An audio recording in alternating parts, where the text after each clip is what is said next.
Well, hello guys, and welcome back to the channel.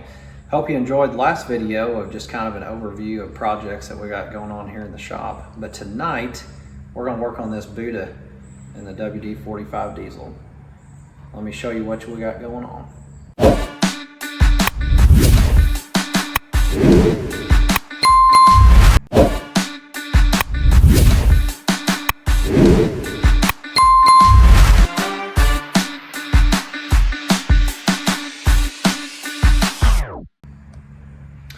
Alright guys, so in today's video I'm going to go over how to adjust the valves on a Buda 230 cubic inch diesel that you commonly find in the WD45 diesel and a few other chassis as well.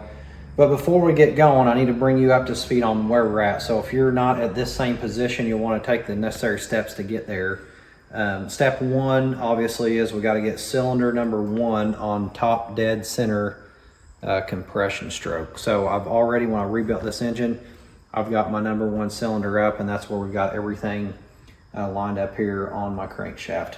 So on that note, without having a timing mark, I've already got my timing and everything set with my pump through all of my valve or my front cover and down to my crank timing gear.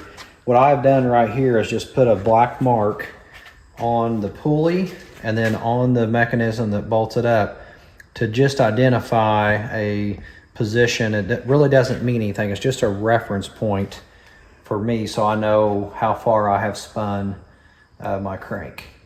The next important thing to know, because there's 2 different valve clearances in this engine, is where are your intake and your exhaust valves located at on the engine. So they're in various different locations, and if you don't know where that is, a couple ways to find out is this. So if we come over here to the bench, I've got my exhaust manifold setting here, and I've got my intake just as they would be on the tractor. And in order for me to figure out the ports on the side of the head, I can figure that out by looking at these 2 components. So coming from the front of the engine, so the front side away from the driver, we'll just call it port 1. That's going to be an exhaust port. Port 2 is going to be intake, so we're going to draw air in. Port 3 is going to be exhaust. 4 exhaust. Number 5 is going to have an intake. 6 and 7 exhaust. 8 is going to be intake, and then 9 exhaust. So if I have that in front of me, then I can figure out over here on the side of the engine what we've got. So if you want to step around here, Deacon, I'll show you. So I went through, and they're different shapes here. The circles are our exhaust, and then the square intake ports are our intake. And I went through and just marked those so I don't get confused when I'm up here working on top.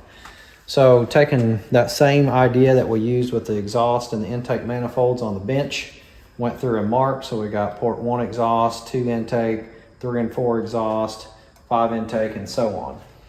What that means is, if you look down in here, this intake port, you can see the valve there on the left. So that's on my 2nd cylinder. And then over on the right hand side, you can see my other valve, the shiny rod sticking down in there. That's on my cylinder 1. So if you look up here on top, that's these 2 valves. So we're going to have an exhaust valve, and then we're going to go intake on cylinder 1, then intake on cylinder 2, exhaust on cylinder 2. So if I use that same idea and I'll follow, now I know exactly what clearances that I need to put on each of these as I move down through here. So that's an easy way for me, instead of trying to figure it out. All this is assembled, obviously, so sometimes it makes it difficult to figure out exactly what you got. So that is a good method to use. So if we look over here at our manual, and as I mentioned in that other video, the manuals that they made back in the day for this 45 diesel and probably some others is not really clear, but I've kind of laid out my procedure right down here. So what we need to know is what cylinders are moving at the same stroke. So companion cylinders are your 1st and your 6th cylinder. So whenever one is going up on compression, the other is going up on exhaust. And then 2 and 5 likewise, and 3 and 4. So what that means is when I go to adjust my valves, I start out on compression. I'm going to set my clearances on cylinder 1, and I'll also do cylinder 6. Then once that's done, I'm going to rotate my crankshaft 360 degrees, and I will do the same thing, but this time I'll hit cylinder 2 and cylinder 5. And then I'll rotate another 360, and then I'll adjust my last 2 cylinders, 3 and 4. And in the book here, it says that the lash for your intake is 10 thousandths and then 19 thousandths on your exhaust. So that's why I've got my feeler gauges here. I've got both of my sizes identified right here, and we'll be working through those. I want to make sure that I don't get confused. There's a lot of numbers to keep track of here. So that's what I'm going to do next. We're going to go ahead and get cylinder number 1 and cylinder number 6 adjusted. And for my rockers, I've got 2 different metric sizes on here. I've got a 11 millimeter on this front one, which is our exhaust, and then our intake valve has this normal style that I've always seen. I've got my lock nut with a straight head on there so that I can adjust it. So what I'm going to do first, we'll go ahead and hit the exhaust, and our exhaust should be at 19 thousandths. So I'm going to take my 19 thousandths feeler gauge here, and what we're checking is right up in the top here on my valve. So this thing is already loose, you can see that. So I'm checking my clearance between the two. In order to get my clearance set, in this case, I need to tighten my set screw over here until I get just a little bit of a drag on my feeler gauge. So I'm tightening up my space here. And it's always important, Deacon, if you slide straight down where you're straight over, I want to make sure that I keep my feeler gauge I guess it'll be parallel with the top of our valve so that I'm not at an angle. And right there I feel just a little bit of a drag. I'm still doing okay. I'm going to tighten a little more. I think I'm doing okay. Now right there, that's too tight and you can hear it kind of grabbing. So I want to back this off just a little bit here. I feel pretty good with that right there. Actually, it feels a little bit too loose. I'm going to tighten him back up. All right. I like that. So that was 19 thousandths on my exhaust, and we can confirm that when we look at our port. There's my eye for intake. That's my exhaust valve, so I got 19 thousandths there. We're going to run through that same procedure for my intake, which was 10 thousandths. Get my feeler gauges lined out here. All right, very similar situation. I need to grab a straight screwdriver to make an adjustment. All right, now this valve, you can see just the way the rockers went in, that it is compressed pretty good because you can tell the distance there. So I'm gonna have to immediately just loosen this guy up. And you can see that valve coming up right there. Do a little more. Okay, we'll come off of it. I'm gonna put my feeler gauge in there. And I can feel it dragging just a little bit. So I'm going to hold my screwdriver and go ahead and put that set nut on there, that lock nut. Give him a little tighten. I want to recheck to make sure I didn't create something that was too tight. And you can see I barely can get that thing in there. I still think we're good. So that is cylinder 1.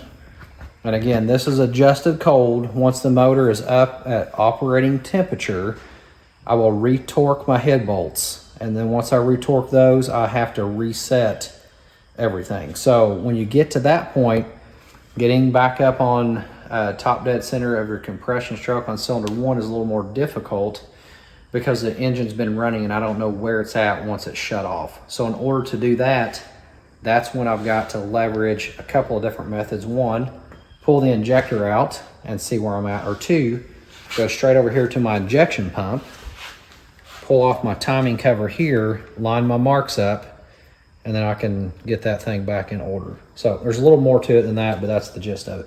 Cylinder 1's done. I'm gonna slide over here to cylinder number 6. Remember, that's my companion cylinder. And we can see right now, this one is loose. Let's see which valve we got. So that's an intake. And we just adjusted an intake right there. So I wanna go ahead, because I got my filler gauge for the 10 thousandths. I wanna go ahead and adjust my intake, which is the second one in. And in this case, I've got to pull my 11 millimeter out here. And we need to tighten him up.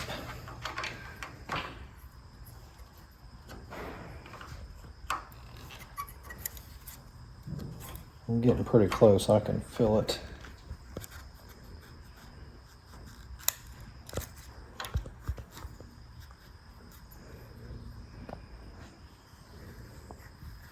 All right, I'm gonna call that good. Now we're gonna move over here to the exhaust. And the exhaust is 19 thousandths. And I just wanna double check and make sure that I've got that correct. So we got our 19 thousandths filler gauge. And we'll have to open this up a good ways because that valve is compressed.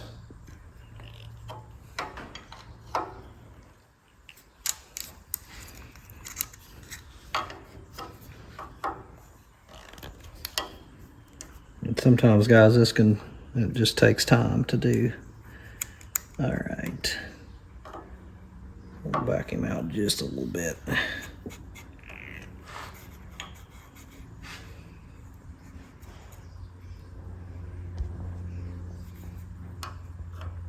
Okay, and tighten it just a smidgen more. Okay, I'm happy with that.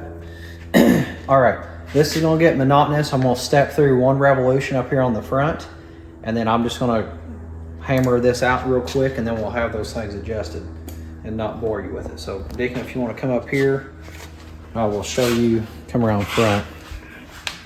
So 1.5 inches, I got my ratchet here on my front crank nut, and remember my marks.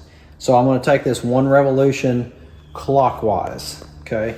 So evidently I need to tighten that nut down a little bit more. Okay, here we go. We are moving our crank. Kind of watching my valve train and everything move over here. I made one revolution right there. Okay, so at this point, I've gone 360 degrees one time. That should put me in position to adjust the valves on cylinder 2 and cylinder 5. So if I look at this right now on cylinder number 2, from the front back, my exhaust valve is open completely. So right now I'm going to be pulling that back up to where it's closed. And then likewise with my intake, it's loose. So I'm going to get it adjusted, and then I'll do number 5. Very similar scenario. Actually, both of those are loose. And then we'll rotate another 360 and we'll do it all over again. So let me get that done, and then I'll jump back on once I get everything complete.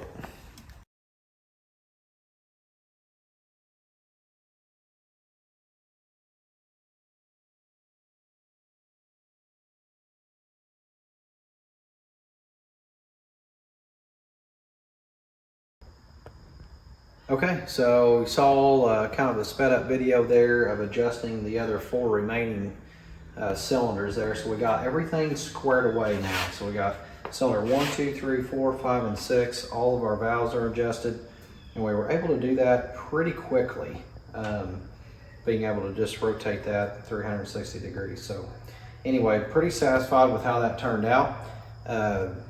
What I'm going to do next is cut loose with this video. We'll have another one whenever we get more components and stuff installed on this tractor. So for right now, hopefully that was helpful, and thank you for watching. Hit like, subscribe, and we'll see you next time.